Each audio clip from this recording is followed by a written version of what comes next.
Hi, this is Brian. Welcome back to Philosopher's Notes TV. Today we've got another great book, You Are Special, by Mr. Fred Rogers, subtitle Words of Wisdom for All Ages from a Beloved Neighbor. Now, we did recently 4 PNTVs in a row on Navy SEAL wisdom, David Goggins, Jocko Willink, Mark Devine, and Adam Brown from Can't Hurt Me, Discipline Equals Freedom, Staring Down the Wolf, and Fearless. So I thought it might be nice to round it out with a little Mr. Rogers wisdom. We're going to do 3 PNTVs in a row on 3 books by Mr. Rogers that I read after watching the brilliant documentary, Won't You Be My Neighbor? Documentary called Won't You Be My Neighbor. If you haven't checked it out yet, I think you will be as moved and inspired as I was to watch this humble hero behind the scenes as he gave himself fully to his television show, serving children, which, as you may or may not have known, was his ministry. He was an ordained Presbyterian minister, and his ministry, assigned to him literally, was to offer his show in service to kids and families around the world, which is astonishingly inspiring. And then this book is a quick reading. All 3 of the books we're going to feature, just a tiny little collection of wisdom from Mr. Rogers across various sources, super moving, and again, just so inspiring. He's just an exemplar of warmth, kindness, calmness, and I found myself, as I steep myself in his mind and his wisdom and his energy, becoming a better husband, a better father, as I strive to be more like Mr. Rogers. So, we're going to share a few thoughts. First one here. Then we'll look at our 5 big ideas. Of course, we've got the Philosopher's Note. We have 600 of them at optimize.me. We've got the apps. We've got all the things we've got. So, Mr. Rogers, Fred Rogers tells us, when we love a person, we accept him or her exactly as is. The lovely with the unlovely. The strong along with the fearful. The true mixed in with the facade. And of course, the only way we can do it is by accepting ourselves that way. Always important to remember, we cannot give to others that which we do not have within ourselves. So, first idea here, be the best you. Be the best you. Of course, I love that for a number of reasons, and I'm going to share a poem that often showed up in Mr. Rogers from the Poetry Lady. But first, again, optimize is from the Latin optimus, which means the best. The best you. Not the best in an external perspective per se, but the best you, showing up with eudaimonic joy, living heroically in your own idiosyncratic style. Here's how Mr. Rogers, via his Poetry Lady, puts it in You Are Special. He says, and he's actually quoting a poem by Douglas Malloch. If you can't be a pine on the top of a hill, be a scrub in the valley. But be the best little scrub by the side of the rill. Be a bush. If you can't be a tree, if you can't be a highway, then just be a trail. If you can't be a sun, be a star. It isn't by size that you win or you fail. Be the best at whatever you are. I just love that. Let's quit comparing ourselves to anyone else. Oh, I should be doing this because that person does it, or whatever. That is toxic. As the Greeks said, that envy is literally, this is Socrates, envy is the ulcer of the soul. Envy is the ulcer of the soul. Quit comparing yourself to people. Modern science agrees. The more you compare yourself to people, the less happy you are. Happy people don't spend a lot of time thinking about other people. When they do, they're celebrating their gifts. They're too busy, happy people who are flourishing, giving their gifts to the world, which leads us to Martin Luther King, who echoes that wisdom, and he says this, whatever your life work is, do it well. Do it so well that no one else could do it better. If it falls on your lot to be a street sweeper, sweep streets like Michelangelo painted pictures, like Shakespeare wrote poetry, like Beethoven composed music. Sweep streets so well that all the hosts of heaven and earth will have to pause and say, here lived a great street sweeper. So what is your role in life? Work, love wise, mother, father, parent, sibling. What roles do you play in love? in your life? And what roles do you play in work? Play that role as well as you can. Be the best you. We're going to talk about the fact there are no perfect people in our idea down here. No perfect parents, no perfect kids, but be the best version of you that you can be. That's tied for first as our number one job in life. Another one of our number one jobs in life, Mr. Rogers tells us, is to encourage others. To encourage. This is actually worth checking out too. He says, our job in life is to help people realize how rare and valuable each of us really is. That each of us has something that no one else has or ever will have. Something inside us that is unique to all time. It is our job to encourage each other to discover that uniqueness and to provide ways of developing its expression. We've talked about this before, but the word encourage is one of my favorite words. Encourage, to literally inject with courage and hope and a belief that a better future is possible. As Admiral William McRaven, one of the Navy SEALs we featured, said, hope is the most powerful force in the universe. To give people hope, to give people courage is our job. And again, we can only do that if we have courage in our own lives. And of course, there's a beautiful cycle there that as we encourage others, we feel more courage. And as we demonstrate more courage, we feel more confident in giving that to others. And again, I often juxtapose encouragement vis-a-vis compassion. Compassion is a virtue, of course, and a powerful one, of course. It means to suffer with. We want to slow down and be able to and willing to have compassion and suffer with others. And again, we need people that are really out there living their heroic best lives who can encourage the same people who need compassion and show them what's possible. That's our job in life. Help people see their uniqueness, see how they can use life's challenges as forces and fuel to get better. And then we have I like you. I like you, Mr. Rogers says, just the way you are. You don't need to change a thing. I like you. I-L-I-K-E-Y-O-U. We just started watching Mr. Rogers in our house. We don't have a TV.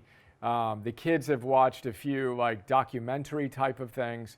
But on the computer recently, literally in the last couple of weeks, we started sharing Mr. Rogers with them.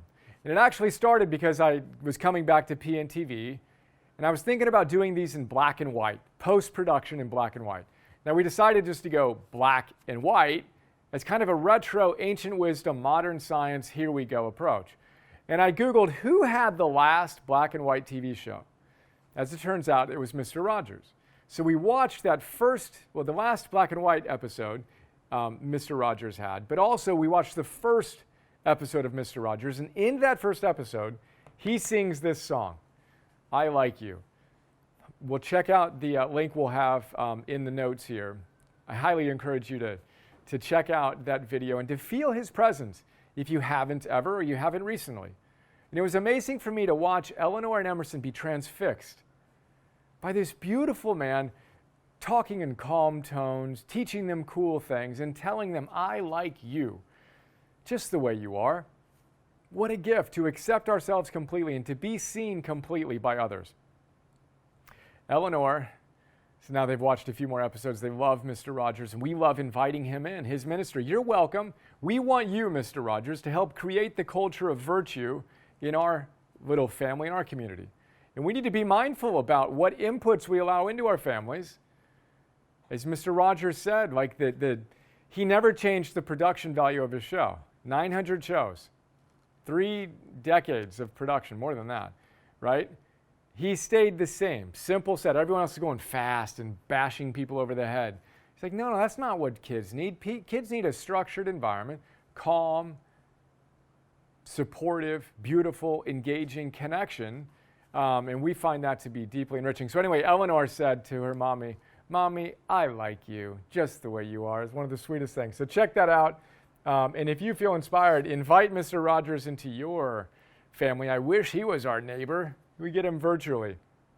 Now we get to a side of Mr. Rogers you may not be as familiar with, which is the creative side of Mr. Rogers and the challenges that he faced. Can you believe that the mild-mannered Mr. Rogers often felt like he was going through what he called the tortures of the damned in order to create for us and for our kids and our families. And perhaps as a kid, we watched him growing up. I did. Yeah, Mr. Rogers wasn't easy for him. Powerful stuff. I actually shared this quote with Cal Newport in one of our chats, and he loved it so much, I sent him a framed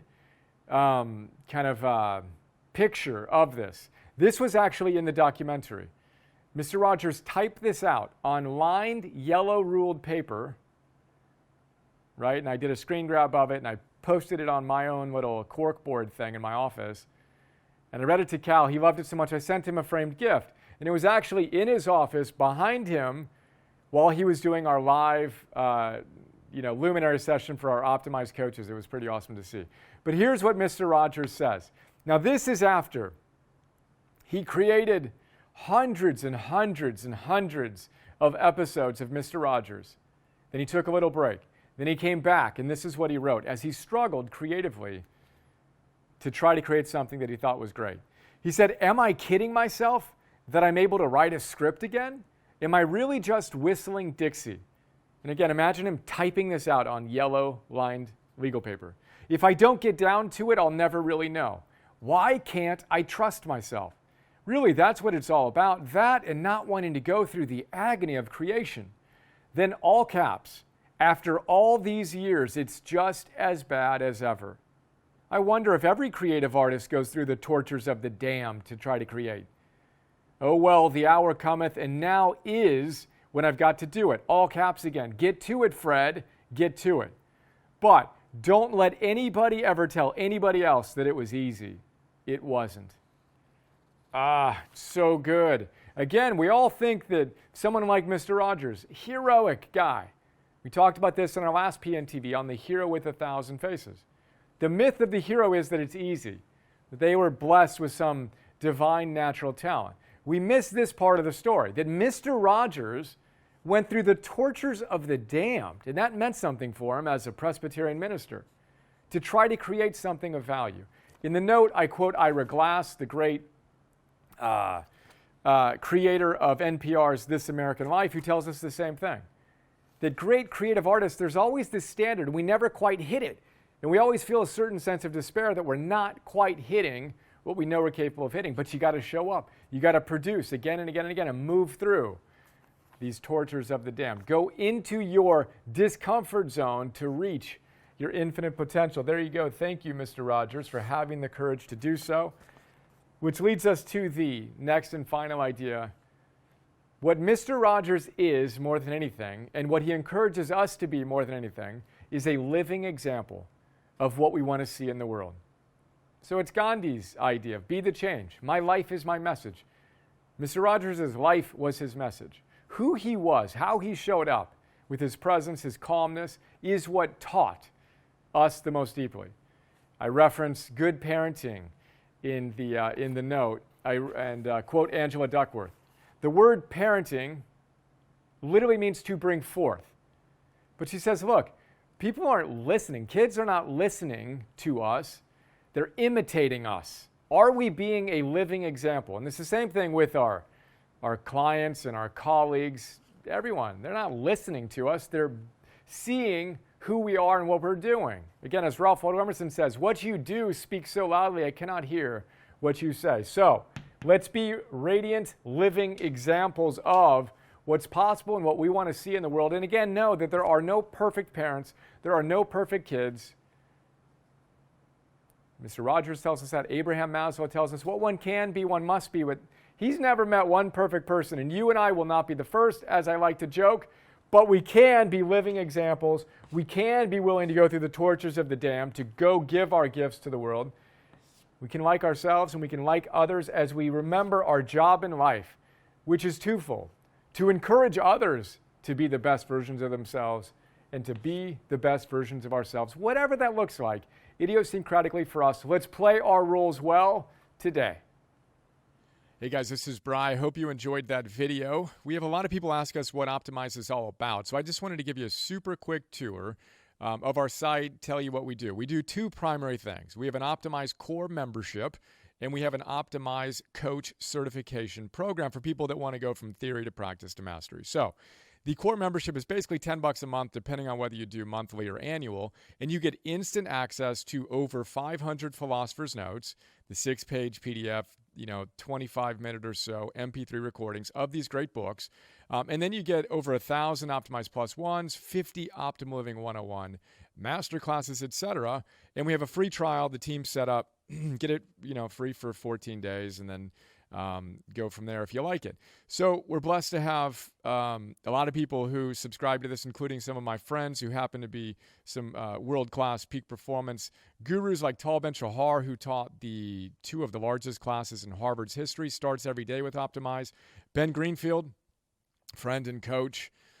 Optimize is, bar none, my go-to source for taking a deep, efficient dive into some of the world's best books via the Philosopher's Notes. It's an indispensable resource. Thank you, Ben. Marcy Scheimoff loves Philosopher's Notes. Mark Devine, retired U.S. Navy SEAL commander, dear friend who starts his days with Optimize Plus One. Win in the mind routine to charge him up for the day's battle. If you're serious about leading heroically, I recommend you use them too. Hoo-yah, thank you. And 10,000 plus other awesome humans around the world. That's the core membership. Then we have, and I should say we have apps. Excuse me, you can get apps, iOS and Android. We feel pretty proud and blessed to have basically a 4.9 ranking and people saying some great things. You can check that at optimize.me/apps. And then our coach program is all about helping you master yourself so you can serve heroically, so you can empower others to do the same. We have trained over 1,000 optimized coaches from over 50 countries. And really excited about this. This is one of the core levers for us to fulfill our mission to change the world one person at a time together, starting with you and us today. We've been told that, here's one little thought, and we have hundreds of testimonials you can check out about how it's transformed people's lives. And if you want to be a coach, your coaching practice. Now, half of the people who do this want to be coaches. The other half just want to master their lives. But Barb, a coach of ours, says, I already had 2 coaching certifications, but Optimize Coach was indisputably the most valuable I have taken. Thank you, Barb. Honored to be part of your life. You can learn more about what we're doing with Optimize Coach at optimize.me/coach. There you go. Hope you're doing great. Look forward to sharing more with you soon. Have an awesome day. See ya.